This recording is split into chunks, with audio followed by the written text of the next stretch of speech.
Hello everybody, welcome to another review. This is Family Plot 1976. Games movie rating of 8, saw it in 06, 2017. Okay, the final film is of his long, illustrious career. Family Plot is below Alfred Hitchcock's standards. As a matter of fact, it's frankly mediocre with very little of Hitchcockian trademarks. Nevertheless, the plot is engaging and camping at times, but the direction it was going was not particularly effective. Frenzy was rated R, which worked in Hitchcock's favor as he exploited the dark side for the first time ever.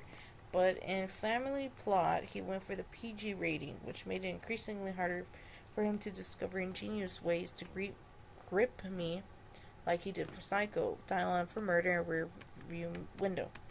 If there's one thing that I'm supposed to be surprised about in Family Plot is the excessive amount of profane words, which is so unlike the traditional Hitchcockian language that I'm used to.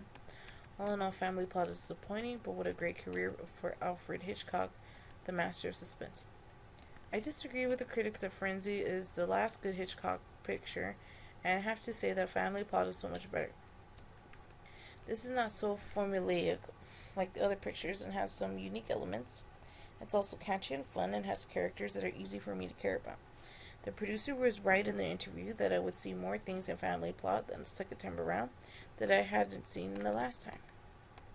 There's many great performances in the ensemble cast, including Bruce Dern, Barbara Harris, William Devane, Karen Black, and Ed Lauter. It's really Bruce Dern in a role that was originally intended for Al Pacino, who turned out to be expensive for Hitchcock. I actually didn't see Al in the Hitchcock movie at all. Who makes the Family Plot a fun murder mystery picture is Bruce Dern. His presence is delightful and helpful. Barbara Harris is cute and perfect Hitchcock actress, but I bet that he would have loved to have used her more often in past films. Same sentiment rings true for Ed Lauter. William Devane is quite a smooth talker, and he has one great spontaneous moment when his character Arthur Adamson is engaged with two detectives, and he just picks off a lint from one of the detectives' jacket. Hitchcock didn't like that, but this move shows that Adamson is firmly in control of the situation. Karen Black is okay and presents a look that's certainly iconic.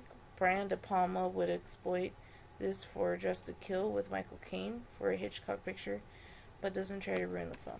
I thought the whole time it was Martha Keller because of her connection with Bruce Dern and Sunday Black, but Karen Black's crossed eyes told me otherwise. Both actually worked together in The Great Gatsby. I thought so, but I wasn't sure.